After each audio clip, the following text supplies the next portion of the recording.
Thanks, Ray. Bob, I don't know if you can confirm this for me, but I'm pretty sure all of our Tobacco-Free Austin is funded through stimulus funds. Is that not correct? Come on down and use the mic so everybody can hear you. I think she makes a good point. I just want to clarify because I remember us discussing this previous meetings. Right, Councilmember. Bob Corona, Analyst, Health and Human Services Department. That particular ad was funded through the CDC anti-tobacco grant, the CPTW. CDC. Yeah. Okay, thank you. The next speaker is Robert Love. Is Robert still with us? Welcome back, Robert. You'll have 3 minutes.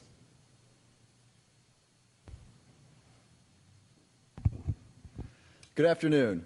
My name is Robert Love, and I'm a student, second-year student at the LBJ School of Public Affairs. And I had to skip class to be here today, so I was hoping you all would write me a note to get me out of central banking class. I don't think it'll help you, but I'll write you one. Awesome. Thank you. As someone who studies policy, I'd like to ask you, do you think the city should warn the public when a city policy endangers the health of 25% of the population? In fact, the risk of fluoride is even worse than that. According to government statistics, 31.4% of citizens are endangered by this one-size-fits-all dosage of fluoride in our water. We all know that young children are endangered by this, and in fact, the city has a warning on their website informing mothers about this. But it's not just infants that are threatened by this. The permanent teeth of children develop between the ages of 0 and 5, and they emerge around age 6. So all children below age 5 are at risk for fluoridation. But what about adults? According to the National Research Council's 2006 report, there are 3 specific risk groups that we need to be concerned about: diabetics, those with kidney disease, and those with hypothyroidism. So how many people are we talking about here? Well, again, according to government statistics, 7.2% of Texans have only diabetes. That doesn't count those with hypothyroidism. 10.1% of Texans have kidney disease, and 6.9% of Texans have hypothyroidism. And many of those also have diabetes. What's worse is that diabetes is more likely to affect minorities and low-income populations, the very people that are less likely to have reliable access to the internet and therefore less likely to be able to see your warning on your webpage. So let's just do the math here. 7.1% diabetics, 10.1% of the population kidney disease, 6.9% hypothyroidism, and 7.2% children below age 5 and below. That's 34.1% of the population the government admits we are endangering with this health practice. It is your civic and moral duty to warn every citizen of Austin as quickly as possible, and awarding on the water utility bill is a cheap way to do that. Please warn those at-risk populations so parents and citizens can make an informed decision about what they put into their own bodies. Thank you.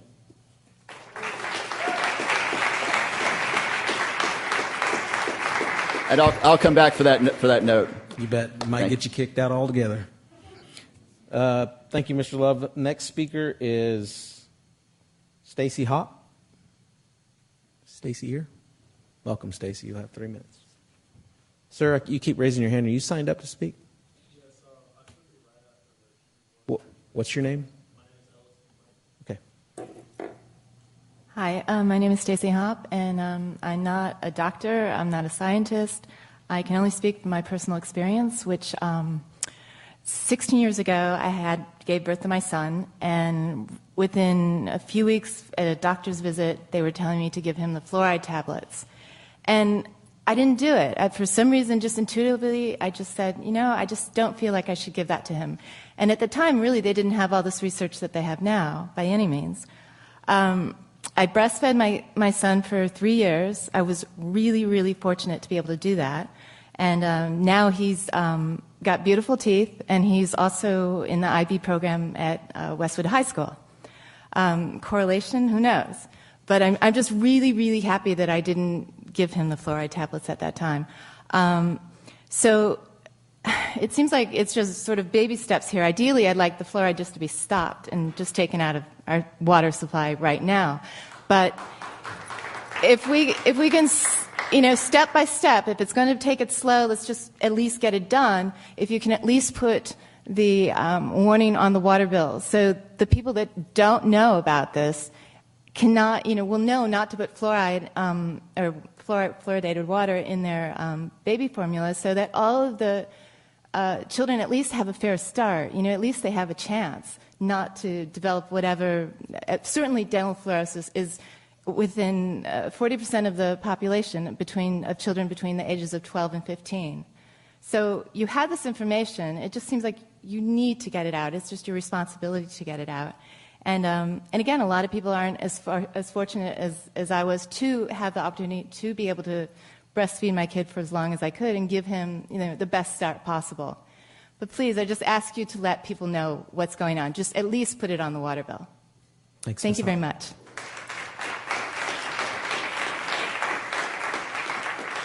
Next speaker is Travis Snavely. Is Travis here? There you are.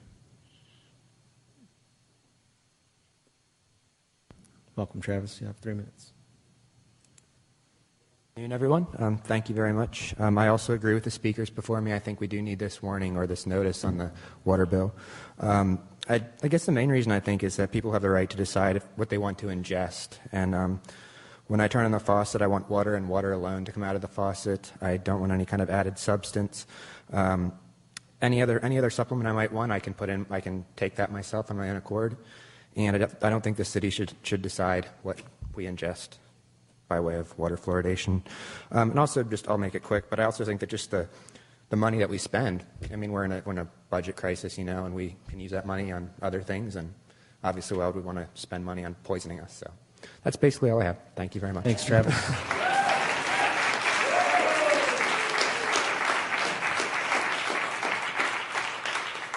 Next speaker is Philip Green. Welcome, Philip.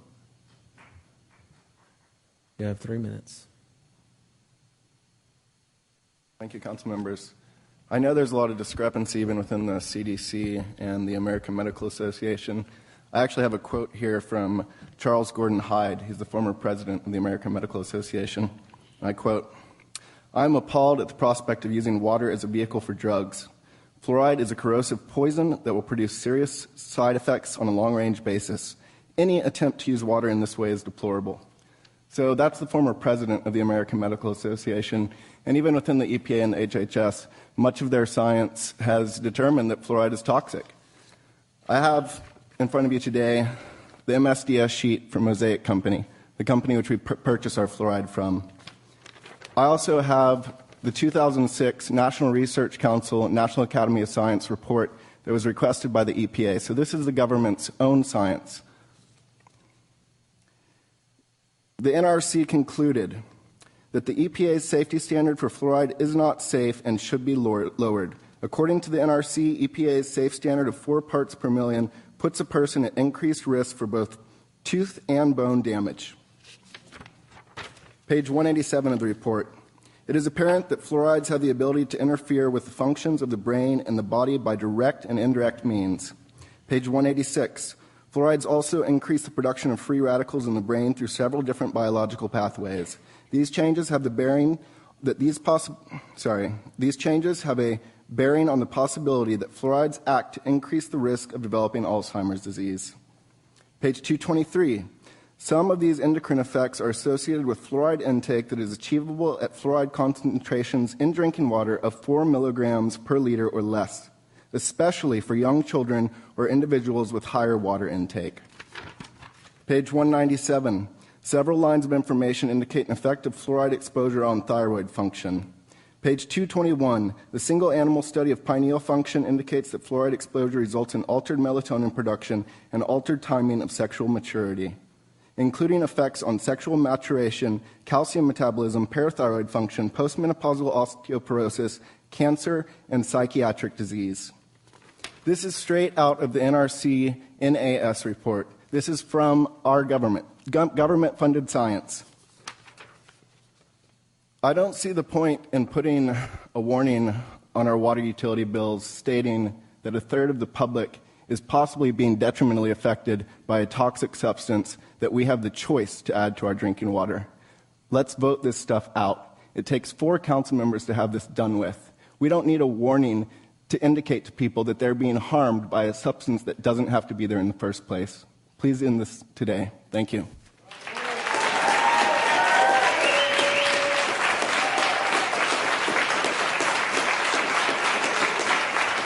Next speaker is Mike Ford. Welcome, sir. I apologize, I skipped over you by accident. You were much higher up on the list. Thank you. The Austin City Council allows its water company to put the toxic chemical fluoride in the drinking water it sells us. Now, that's astonishing by itself. But the Austin City Council does not require the water company to place a warning about the toxicity of the water on the water bill it sends us. That's sort of strange. As a result, most of the 800,000 people who live and drink the water with its fluoride do not know that the city adds this toxic chemical to the water. More serious, the City Council's toxic chemical, what it does to us is it undermines our kidneys, makes our bones brittle, and weakens our thyroids. This is a personal issue with me. After 38 years of being involuntarily medicated with fluoride, my thyroid no longer functions to keep my body warm. Nasty as these things are, the nastiest thing that the City Council's fluoride dosing does is it lowers the IQ of our infants and our children. 25 studies now confirm that fluoride lowers the IQ of children. Who would have thought that this Austin City Council would maintain a program that actually lowers the IQ of the children of Austin? Who would have thought that? When are you going to stop it? Please stop. Thank you.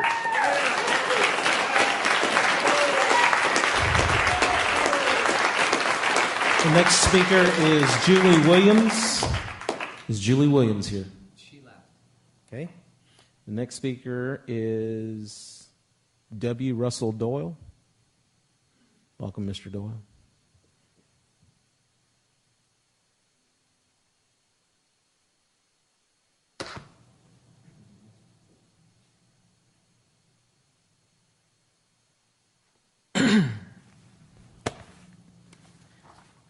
The book, Health and Nutrition Secrets by Russell Blaylock, MD, professor and neurosurgeon, quotes Robert Carlton, PhD and former EPA scientist, as saying, "Fluoridation is the greatest case of scientific fraud of this century." Dr. Blaylock then quotes William Marcus, PhD, senior EPA toxicologist. Regarding fluoridation, the EPA should act immediately to protect the public, not just on the cancer data, but on the evidence of bone fractures, arthritis, mutagenicity, and other effects. And by the way, EPA scientists demanded and got fluoride banned from their headquarters building. Fluoride in tooth decay. Professor Blaylock says, as it stands, there is in fact no credible evidence that fluoride added to the water supply reduces cavities at all. And several studies have convincingly demonstrated the incidence of cavities is actually higher in fluoridated areas. The U.S. Public Health Service did a study using 39,000 school children and found that fluoridated and unfluoridated areas had virtually the same rate of tooth decay. Another study, reviewing all studies for 30 years, again found no difference.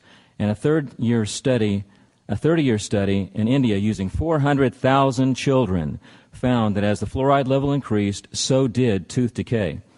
Cancer. In the journal Cancer Research, Dr. Sutsui demonstrated that fluoride injected under the skin of hamsters could induce cancer. The Argonne National Laboratories found that fluoride enhanced the cancer-causing ability of other chemicals as well. Dr. Dean Burke, former chief chemist at the National Cancer Institute, compared the cancer death rates in the 10 largest fluoridated cities with the rates in 10 matched unfluoridated cities and found that fluoridated cities demonstrated a 10% increase in cancer deaths following the first 13 to 17 years of fluoridation of drinking water.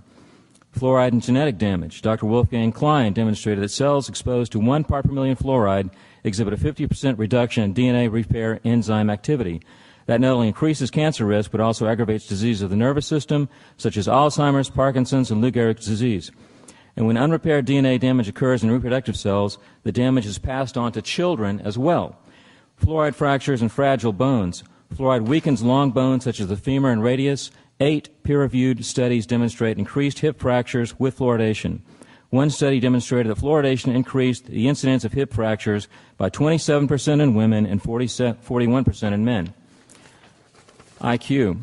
Studies in China have shown an overall 10-point drop in IQ in medium-severe fluorosis areas compared to low fluoride areas, with the number of children having IQs below 70 increasing as much as 21%, as well as a marked decrease in the number of children having IQs in the higher range. The incidence of Down syndrome is also 30% higher in fluoridated communities than unfluoridated ones. Until fluoride is removed, Austin should at least warn its citizens of the dangers of drinking fluoridated water. Thank you, Mr. Doyle. Next speaker is Nancy Reed. Welcome, Ms. Reed. You'll have 3 minutes.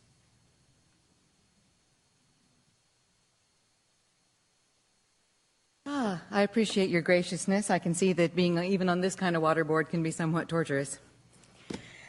It's like waterboarding. Yes. I wondered, like you do, how so many good people could be in favor of this when it's a neurotoxin that's been known for hundreds of years to be a neurotoxin. There are a couple of things that come to mind. One is it's supposed to make us docile. Obviously, these people haven't been having all their fluoride. And I interviewed in 2007 Clinton Miller, who has been working to keep fluoride out of cities' water supplies to begin with since the 40s. And he gave me a little history that I think will help all of us understand how we got in this position to begin with. I'm quoting him now. One of the side effects of the war effort was fluoridation, because they would make the atomic bomb.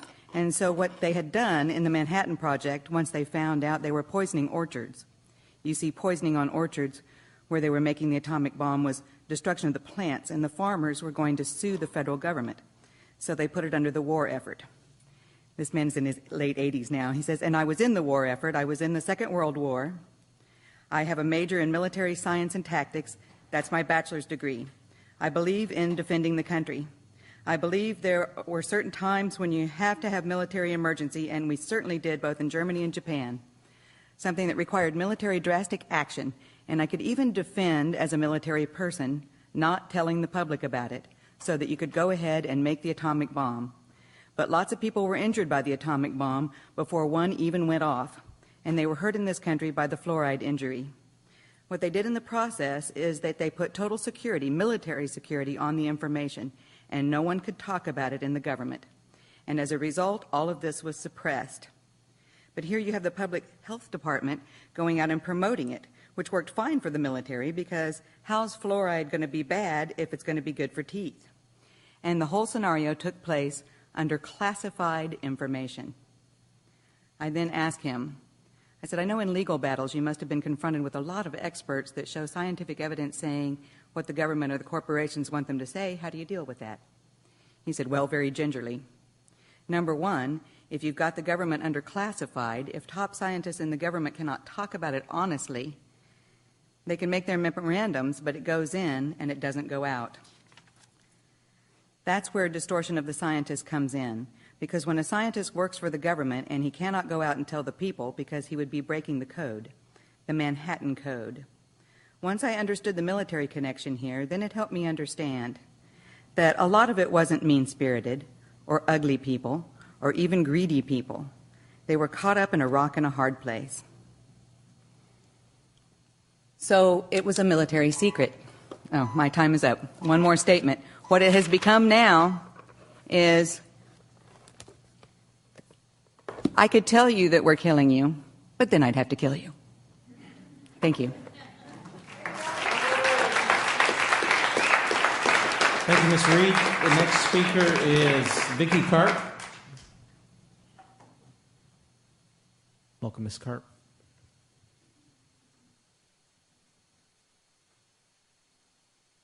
Good afternoon, council members. I'm Vicki Karp. I'm a realtor. I'm also co-director of Vote Rescue. We're a local election integrity group that supports the return of public elections with hand-counted paper ballots. So I come here not as a fluoride expert, but these people have provided the science to help me make a common sense decision when I think about whether I'd rather have thyroid problems, cancer, Alzheimer's, IQ loss, osteoporosis, or any of the other numerous health issues that have been linked definitively to fluoride in the water. To me, it's just very much common sense question and answer. How much poison is okay for me to have in my water? And for me, the answer is none. And I think the city of Austin deserves zero fluoride, zero poison. I think that, of course, if we're going to have it in the water, a warning label, a warning on the water bill would absolutely be essential. But, you know, I think we're really just settling here in a way, because I think that this is such a clear case of health horrors that we're really facing with fluoride in our water. I think that what we really should be talking about is what is it going to take for the city council to reverse whatever policies that are in place right now, whatever contracts are in place, and completely get rid of the fluoride once and for all, so we don't have to even deal with this warning system. Thank you.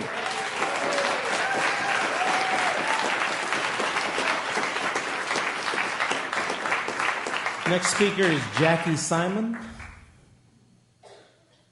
Welcome, Ms. Simon.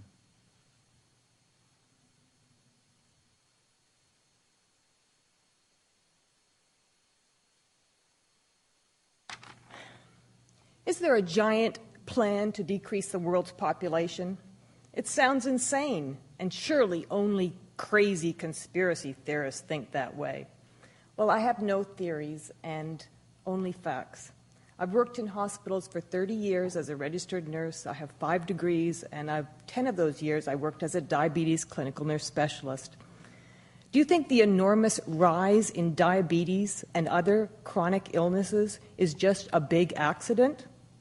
Truth is, anyone willing to look will find dozens of clear videos showing the ultra-wealthy speaking about their obsessive desire to depopulate. The words come from their own lips. You can see it for yourself on YouTube.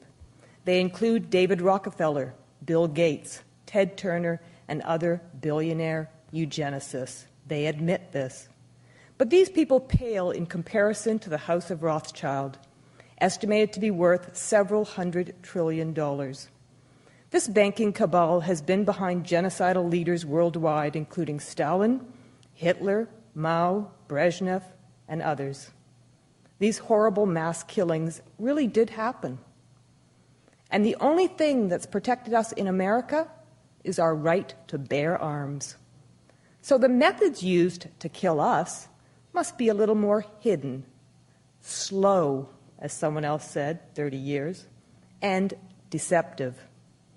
If you don't believe this, please look up the Rothschilds and please look up books about the Rothschilds and the privately owned Federal Reserve, which of course is not federal and has no reserves, as everyone here knows.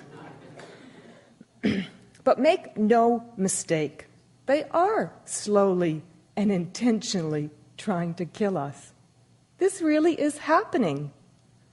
Poisoning our water is just one of the many ways that this agenda is being carried out. Others include contaminated vaccines, dangerous pharmaceuticals, food additives, drug wars, class warfare that we're seeing now, and other divide and conquer techniques. The methods used are far too numerous to mention more here. Please read Brave New World Revisited. And anyone in this room who believes they're safe, wealthy, and powerful is kidding themselves, because I guarantee you're not in the big club, and you'll not be spared if you support their evil path. Your little bit of extra money, and I don't know where the money is coming from, but I do believe in following the money. But that little bit of extra money won't guarantee anyone's safety. As the first woman who spoke said, we are all in this together. And as for me, I prefer to die for what is right than to live as a pathetic coward and not speak up. So I urge you to do the right thing for the people.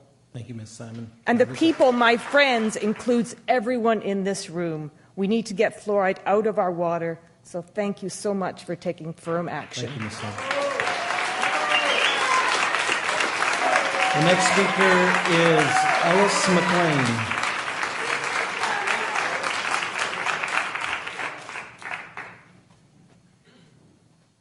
Welcome, Mr. McLean. Mike. Mike? I do.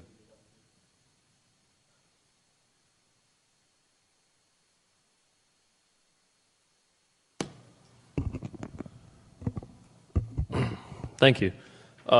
This is my first time speaking here, but here I go. I come here at 19, wondering why.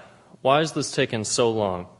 Well, now I know. Standing here in this council room, I see the inefficiency, the extreme lack of action due to the gap in communication or due to a broken bureaucratic system, or both. I know that the acidity in my juice can be potentially damaging to the enamel of my teeth. I don't know how many other people know that in our public, but I know that, and I'm aware of it, and I do everything I can to protect myself against those kinds of things. But that's just some of the examples of resources that we need to make people aware of, especially fluoride. Earlier, Chris, or Mike, you said that I was just wondering what your rationale was for inviting someone who already spoke out of turn to speak before the agreed upon list of speakers. If you can answer that now, I'd waste the time for it. And my name is Mike. That's Chris over there. But Mike, that's, okay, that's Mike okay. and Chris. I did invite Miss Liverman to come speak because she kept speaking from the audience, and I felt like she had something she wanted to say to us, so I invited her up. Do you think encouraging people to speak out of turn and then inviting them up here to speak out of turn of everyone that we already agreed on? I don't know if you counseled with the other council members up here before you agreed to do that, or if you talked to anyone out here. I know that for a fact wasn't proposed, but I was just wondering where the rationale was behind that. No good deed goes unpunished. Okay. All right, cool. Me personally, I'm here to hold you, in the position you hold, accountable on behalf of myself and our community. That's why I'm here right now. I'm no longer a student in the typical sense, yet I still consider myself a student, and we all here are here because we've got to make them realize to change anything. And with my last seconds, I'd like to read a short poem, if that's okay with everybody, if everyone can bear through that with me. I wrote this at 10:52 a.m. this morning. Everything I loved about video games repulsed me in real life. It took me maybe 17 years to realize this. By 3, I knew I was no longer as happy. I was scared until a few nights ago to walk in my own backyard. I couldn't take my shoes off, told that I shouldn't take my thoughts off of subjects pertaining to fear. I was a queer if I acted out, a freak if I cared too much in class, trained to become untrainable, train hoppers made out to be a life most dismal. Their spirits are real and as clear as the crystal. I'm a child, so are we all. The man who no longer is a student is always the one to fall. Thank you. Thank you. Thank you, Mr. McLean. I know I'll get a reaction for saying this, but I need to ask because there's no indication on this forms whether you're for or against. So we've only heard for folks who are in favor of warning and or removal of fluoride. Is there anyone in the audience that wishes to speak to the opposite or to the contrary? Okay, thank you. With that, I will continue reading the names of those who've signed up on this item, and we will start the committee's deliberation and consideration. So the remaining folks that signed up, I'll just read your names as being in support of a warning label and or removing fluoride from the water. Lauren McKenzie, Tristan Piper, I apologize if I don't pronounce your name correctly, Steve Usher, it's either Aaron Mickle or Michael, Walter Olnick, George Lecren, William R. Bates, I think it's Janice Laverne. Is that right? I'm sorry. Oh, that was you. I'm sorry, Janice. Okay. Kim Van Flyn, is that right? Sean Pertula, is that right? And then Benjamin Walker, Marcus Pfeiffer, and Patrice Sullivan. So, committee, I'll open this up for discussion and or questions. I'm more than happy to, Heather. Show Heather Fazio on record as what, Heather?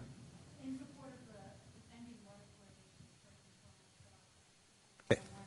Ending water fluoridation first, and then a warning label if that can't be achieved. So Heather is officially on the list as well. So committee members, the floor is open. We can ask questions of staff, of folks from Fluoride Free Austin, or we can begin a deliberation among ourselves.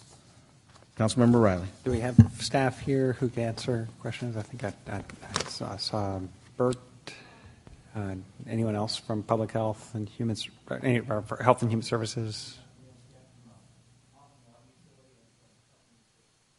We do have staff from Water Utility and Health and Human Service. Okay. Do we put electricity in the water? Yeah. Well, how about from Health and Human Services first?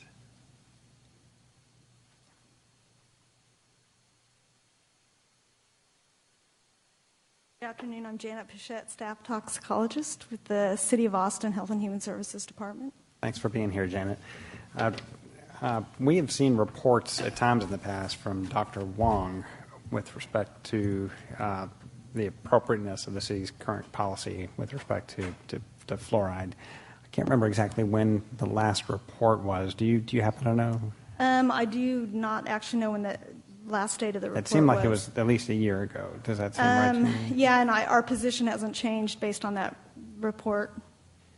The reason I ask is that the warning that has been suggested refers principally to the CDC's action in January of 2011, lowering the maximum level of fluoride recommended in tap water from 1.2 parts per million to 0.7 parts per million. And what we've heard is that there have been efforts around the country to bring this action to the attention of governmental entities and seek a warning to the public. And so I'm curious as to a couple things. Number one, whether any of the health organizations that we've previously heard from on fluoride have weighed in on the appropriateness of a warning. And secondly, whether any jurisdictions have taken up the issue of a warning and have considered it and have decided one way or another whether to offer some warning to their water utility customers. Have we been staying on top of that? Have we been surveying those sorts of developments over the course of the past year? I mean, I think what's happened over the course of the past year is that we have, reconsidered the information that was provided based on the National Academy of Science and the National Research Council, as well as recommendations from CDC and the US EPA. And basically our position stands based on those initial recommendations. Now, whether other municipalities have issued warnings, I'm unaware of that. Whether or not, I don't know if the utility could address that if they are aware of anything, but I, as a health department employee, have no idea. And I did recently hear from a representative of the Texas Dental Association who was cautioning against a warning, saying the addition of any type of warning to water bills will only cause unnecessary fear and confusion.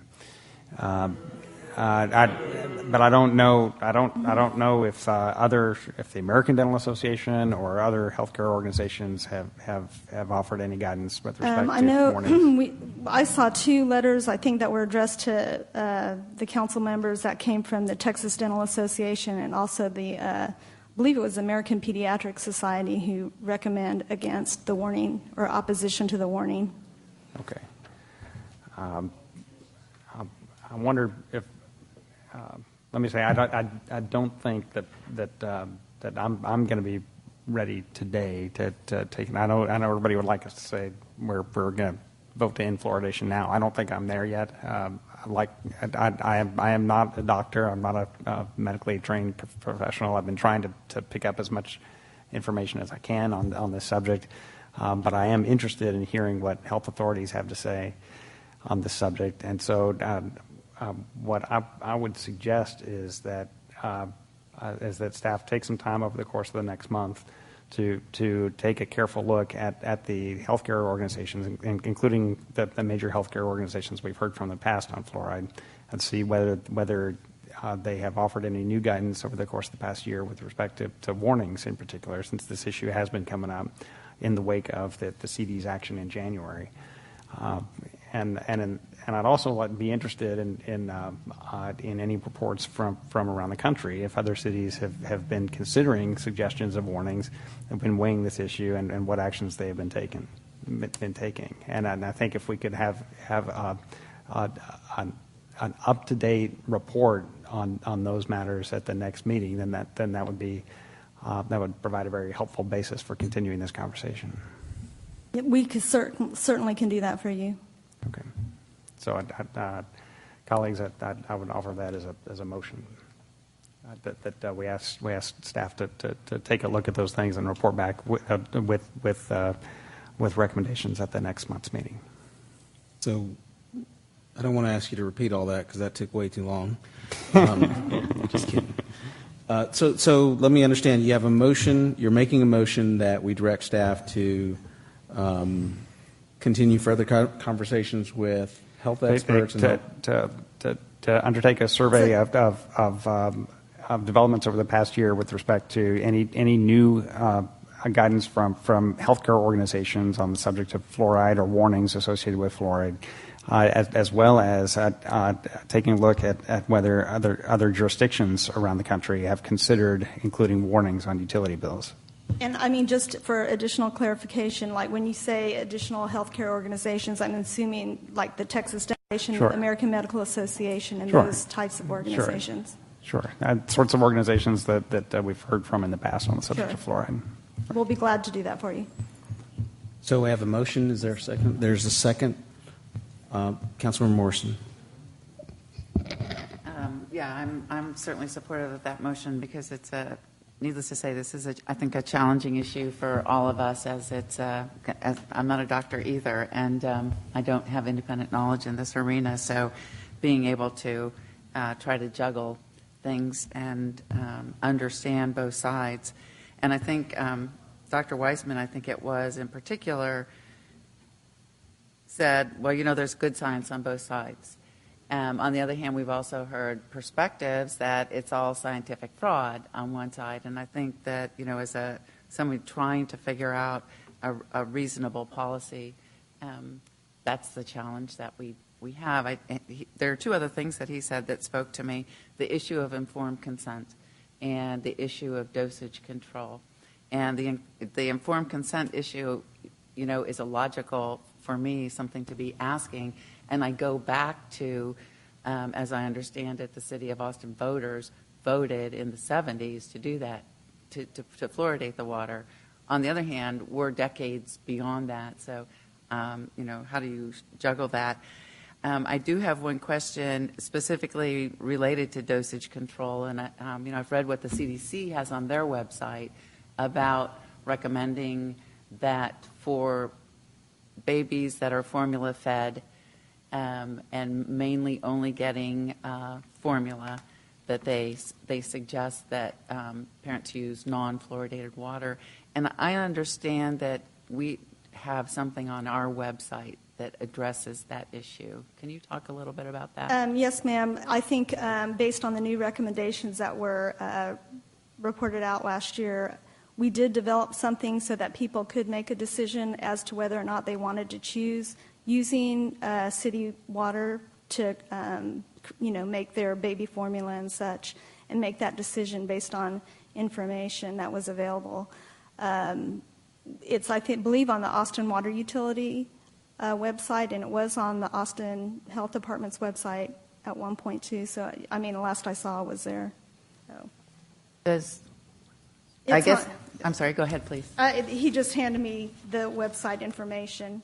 Can you read what it says, or if it's not there, that's all right. Okay, what it says is water fluoridated at a level optimal for oral health as used in Austin poses no known health risks for infants. However, some children may develop enamel fluorosis, a cosmetic condition where faint white markings or streaks may appear on the teeth. Fluorosis can affect both baby teeth and permanent teeth while they're forming under the gums. If you are concerned about fluorosis, you can minimize your baby's exposure to fluoride in several ways. Breastfeeding is the best possible source of nutrition for infants. If breastfeeding is not possible, you can minimize exposure to fluoride by using ready-to-feed formula. You can also alternate using tap water and non-fluoridated water for formula preparation, or mixed powder or infant formula concentrate with low fluoride water, most or all of the time. However, if you use only non-fluoridated water, such as purified, demineralized, deionized, or distilled bottled water, to prepare your baby's formula, your baby's doctor may recommend fluoride supplements beginning at the age of 6 months. And then it goes on and provides additional history as well as additional history on where we got, how we got to the point where we are. Okay, so it provides sort of a whole big context Yes, from ma'am. our health department's point of view. Okay. Yeah, and I think also the CDC's and, from the water perspective as well. Right. Yes, and I was reading the CDC, what they talk about, and so it gets to be a little difficult capturing something in one line. Right, exactly. It would, it would be very, I think it'd be, I think the warning is kind of not an optimal way to do that. Because, Without, I think, the water utility does provide information about what different types of levels of contaminants or minerals or whatever are in our water quality every year, annually. And so I think that is information that's disclosed to the public every year in their utility bill. I think, providing that information and then also information out on the website seems to be adequate from my perspective. Okay, I appreciate that. And can you mention the website and where that information that you just read could be found? It's at http://www.ci.austin.tx.us/water/fluoride.htm. Okay, I appreciate that. And I think that one of the things that will be helpful for me will be to understand from the different organizations that will be surveying their perspective on the difference between, say, a warning on a water bill and that kind of explanation. Thank you for your help. Sure. Councilmember Riley. Yeah, you mentioned the annual report from the water utility about substances in the water. Could you remind me about that? When does that go out? Maybe it'd be better to ask somebody from the water utility. Jane. Okay, great. Thanks. Welcome, ma'am. Please introduce yourself. Good evening. I'm Jane Brazier. I'm the Assistant Director of the Treatment Program with Austin Water. EPA and TCEQ require a consumer confidence report go out annually, and it gives water quality data, both what's in the water and what's not found from the previous year. We provide information on the maximum contaminant levels as well as the levels that we find it at. Also on top of that, in the water quality report section on our internet site, we give monthly data as well as quarterly water quality data throughout the year. And the annual water quality report, when does that go out? It's called the Consumer Confidence Report, and I believe it goes out in July of each year as a bill insert. I have seen it, and I'd forgotten about it actually. But now that you mention it, I'll remember getting that insert. I'll confess I'm not sure I've read it as thoroughly as I probably should have. So does that report currently identify fluoride as something that's added to the water? You know, I'm aware of what's on our internet site. The way we present the Consumer Confidence Report is specified on how you do it by the EPA and TCEQ. We don't have a lot of liberties to change that formatting. It does have the maximum contaminant level for the fluoride. It's got our raw water levels, our finished water levels. On our internet site, though, when you pull up the Consumer Confidence Report, on the right side there's a link straight into the fluoride so that you can get all this information that she read to you from there. I see. So it is available through the report on the website. It's not the report required by the EPA and the TCEQ would not provide enough flexibility for us to include additional information about fluoride? Probably not. Okay, but we can add stuff on the website. Yes, we do, and we do. Right. Since it's been created, it has remained on our website constantly. And was that information adjusted in the wake of the CDC's action in January?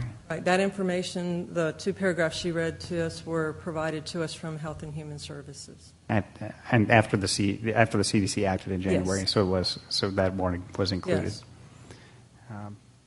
Okay. Well, I will be. Jane, can you tell me if you know this, what the annual cost is for that annual insert? I don't know. Do you think we could get that as well? I mean, one of the issues that comes up is the cost of adding information or adding an insert, and right. We really need to pin that number down. And if we're already doing it, it seems like it would be fairly easy to give us an estimate of what it would cost.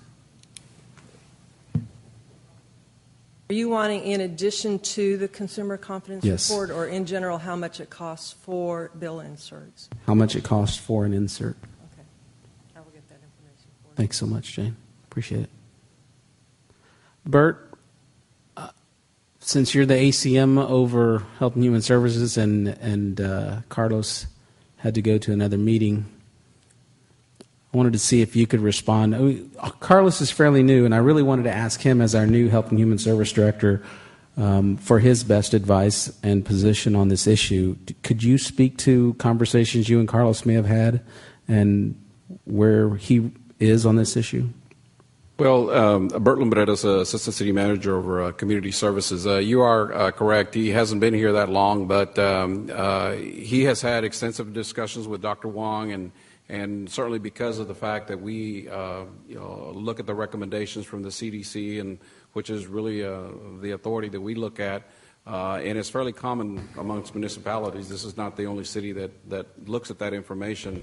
I don't believe that he has had a whole lot of time and extensive involvement in looking at the issues itself. I think the recommendations that the subcommittee members are investigating in terms of looking at what other communities are doing in terms of warning labels or other actions, I think is a prudent step, because I think that gives you a sense of information to look at, what other cities are already considering. But in terms of his position or his comment in terms of where he is on this, no, we have not. He has not landed on any particular issue, but I think he's confident enough that what Dr. Wong has provided you has been the extent of what the medical authority from the public health side can offer in terms of their position. At the end of the day, the council has the liberty to take whatever action you feel is appropriate, whether it's a warning label or other action. What he's providing and what Dr. Wong is providing you is the best information available as it comes from the national side in terms of the overall position and what cities are looking at across the board.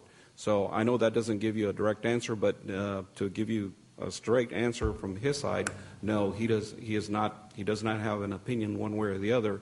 He has basically relied on Dr. Wong and the position that he has presented to this subcommittee in the past. And I can certainly appreciate him wanting to understand the issues more, just like we do up here. But I think as this conversation goes on, if this motion passes, I will, I as a lone council member can't speak for the other two up here, but I would certainly like to hear his position and like for him to take a position and explain that position to us. I mean, I think that's critically important for us, not to use staff as scapegoats or crutches in any way, shape, or form, but he is the head of our Health and Human Service Department, and I'd really like to hear his thoughts and his recommendation as well. And I think he would be very willing to do that. What I'm stating to you is that he's not taking a position at this point. Understand. Thanks, Bert. Sure.